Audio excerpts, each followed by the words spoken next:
Welcome to my channel. This is Anecdotes by Nodoka, Episode 1 Wildfire. I first saw her across the bustling streets, her vibrant hair standing out against the dark tresses of the other people. As I made my way across, I stole glances at her. She was strikingly beautiful with high cheekbones, full lips, and a kind of effortless confidence that drew me in. Lest I forget, that hair that hair that complemented her skin so magically, the ginger curls flowing across her face like a halo, her skin the color of rich mahogany. I found myself mesmerized by the way it caught the light. I had to speak to her, but I knew I didn't have the guts.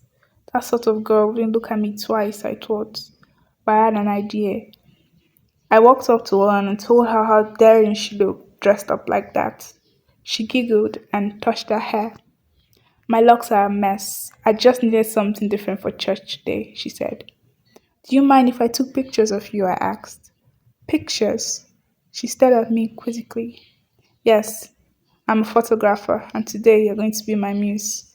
She smiled again and said, Don't tell me you use that for all the girls. Never, I told her. Just you, Ginger. Was this actually me? I never had more than 2 words to flirt with a girl. Now I was giving giddy remarks to this African goddess. We exchanged numbers and I couldn't stop thinking about her for the rest of the day.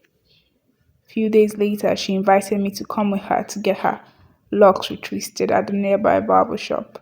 We walked our house together and then we went into her den, which was a little art studio. She was mad when she saw that her brother had invited some strangers inside. They had a row and spoke harshly to each other. Her brother glared at me and left, slamming the door behind him. She sighed and brought out beanbags for us to sit on. Then we talked. She told me of how her parents sent her away to live with her uncle who was a youth pastor. She stayed in Lagos for 8 years before finally coming back for our parents' wedding anniversary. She asked me to go with her, but I refused because I didn't have anything to wear to such a party. Also, I didn't want to get involved in any other members of her family.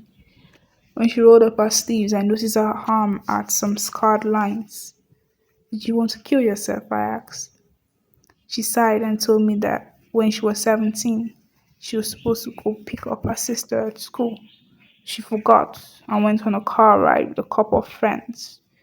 When she remembered and went back to the school, her sister was dead, hit by a car. She cut herself twice during that time and had to be sent away. I took her arm and said, There are more than two scars here. Yeah, she replied. The third one was when I failed in my second year of school. I thought I was going to fail. My dad helped, and I was able to finish. And yes, this one was when I found that I would be coming back here. Everything my uncle taught me just completely left my head.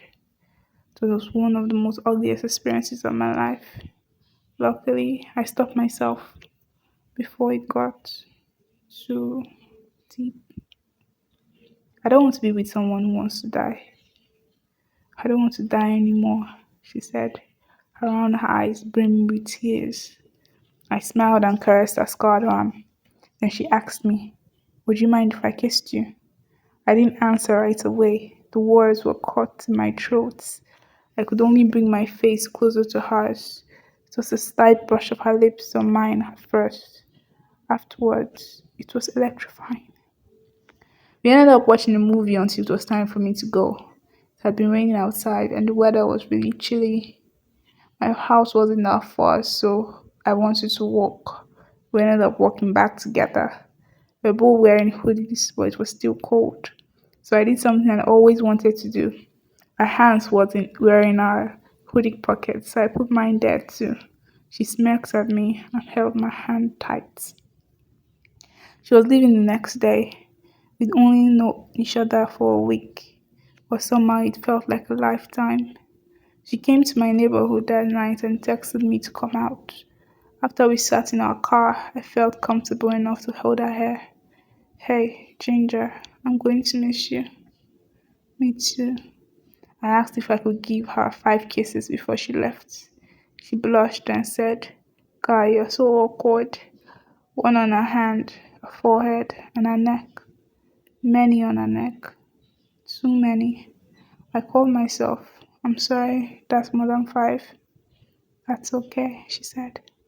I said my final goodbye and I let myself wake up to the annoying drawl of my brother's voice.